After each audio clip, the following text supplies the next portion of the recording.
Hello students, in this video we are going to discuss about the human fertilization। इसके पहले जो हमने देखा था मेंस्ट्रुअल साइकिल का वीडियोस, उसके बाद फर्टिलाइजेशन की बात हम करेंगे। In case of human internal fertilisation is there. दो तरह के फर्टिलाइजेशन होते हैं, internal fertilisation and external fertilisation. अगर फीमेल की बॉडी में फर्टिलाइजेशन प्रोसेस कंप्लीट होती है that we called internal fertilisation. It is mostly found in viviparous organism. Viviparous organism means जो ऑर्गेनिज्म डायरेक्टली बर्थ देते हैं आपके बेबीज़ को।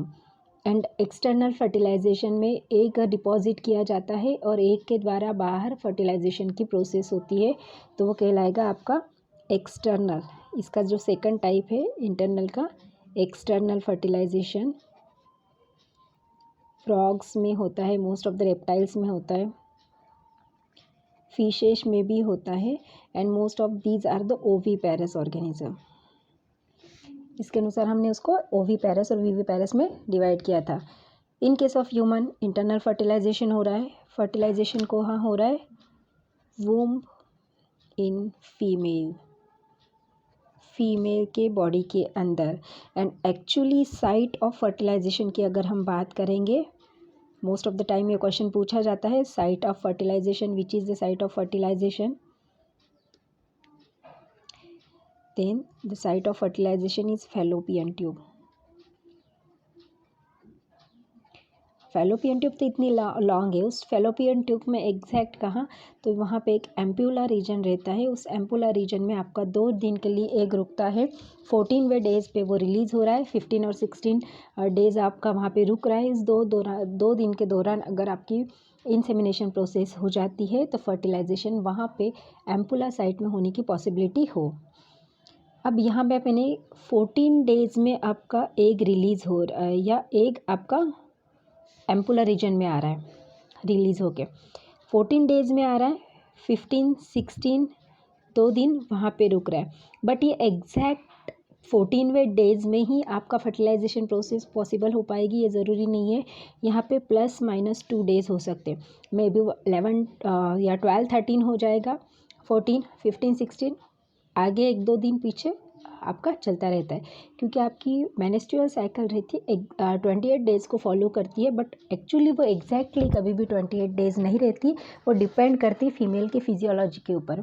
कभी 2-3 दिन आगे बढ़ जाती है या 2-3 दिन आपकी पीछे आ जाती है। इसलिए आपका फर्टिलाइजेशन का जो डेज़ है वो भी +- 2 डेज़ हम ले सकते हैं।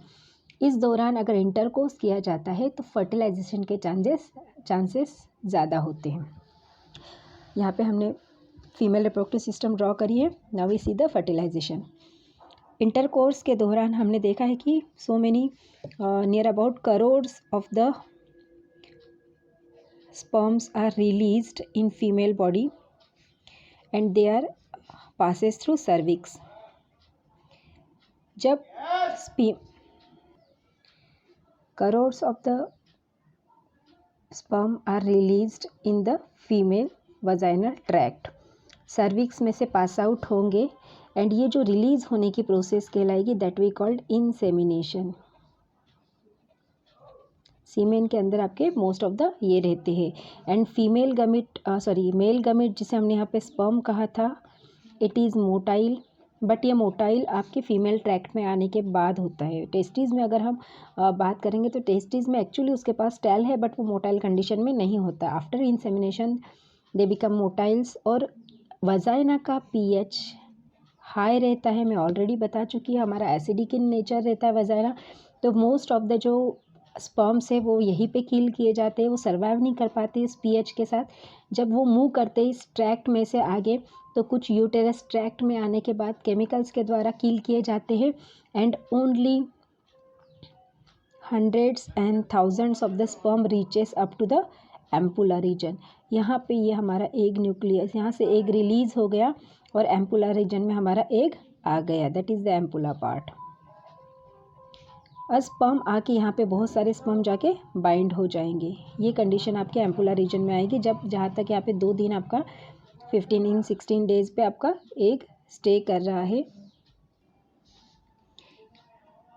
यहाँ पे आने के बाद यहाँ पे हमने स्पेशली ड्रॉ किया है एक सेल को।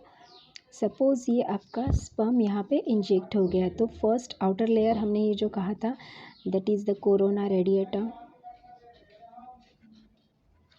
आपकी एग है, उसके नीचे जोना पेलुसिडा।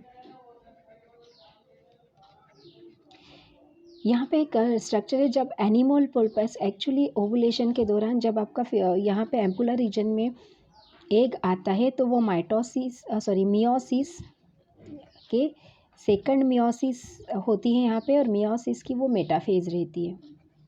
इसके ऊपर नीट में क्वेश्चन पूछा गया है कि आपका फर्टिलाइजेशन के दौरान एग की मियोसिस के कौन से फेज़ में होता है, तो ये मियोसिस सेकंड के मेटाफेज में होता है।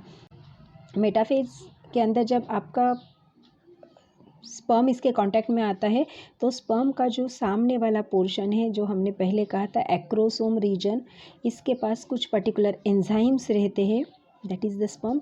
ये जैसे ही इसके कांटेक्ट में आता है ये अपने एंजाइम यहाँ रिलीज़ करता है, that we called lysin enzyme, and उस लाइसिन एंजाइम के द्वारा कोरोना रेडिएटा के अंदर एक होल क्रिएट हो जाता है एंड ये इसमें से पेनिट्रेट होके अंदर जाता है। तो पेनिट्रेट आपका कोरोना रेडिएटा को करेगा, जोना पेलुसिडा करेगा, इनर वॉल को करेगा। इनर वॉल को जैसे ही लाइस करेगा, पेनिट्रेट करेगा, ये अपना सिर्फ हेड पार्ट यहाँ पे छोड़ेगा और यहाँ से न्यूक्लियस अंदर की तरफ जाएगा। बाकी का जो टेल पार्ट है और बॉडी पार्ट है ट्रंक का, जो स्पर्म का है, वो एग के बाहर ही रहेगा। सिर्फ न्यूक्लियस को अंदर आपका इंजेक्ट किया जाएगा एंड आफ्टर ये आपका रिमूव हो जाएगा। फर्टिलाइजेशन प्रोसेस में मेल का रोल बहुत कम होता है, बस उसने न्यूक्लियस को रिलीज़ करना है स्पर्म के द्वारा and the role is finish. Now पूरा जो रोल रहता है वो फीमेल बॉडी में होता है, या फीमेल का मोस्ट ऑफ द रोल जो रहता है फीमेल बॉडी में ही होता है एंड आफ्टर बर्थ फीमेल के द्वारा ही उसको टेक केयर किया जाता है। Mail nucleus and this is female nucleus, दोनों कांटेक्ट में आ जाएंगे, दोनों के बीच में कैरियोकाइनेसिस प्रोसेस होगी। यहाँ पे इसको मैं यहाँ पे ड्रॉ करूँगी, कैरियोकाइनेसिस होगी, और कैरियोकाइनेसिस में हमने क्या कहा था, न्यूक्लियस डिवाइड हो रहा है।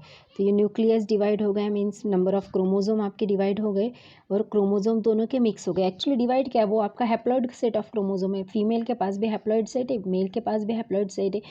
23 chromosome of female and 23 chromosome of male, दोनों कंबाइन होकर 46 क्रोमोजोम आपका क्रिएट करेगा, और ये 46 क्रोमोजोम एक सिंगल न्यूक्लियस के फॉर्म में रहता है। एक्चुअली न्यूक्लियस डिप्लॉयड है बट सेल आपकी हैप्लॉइड है।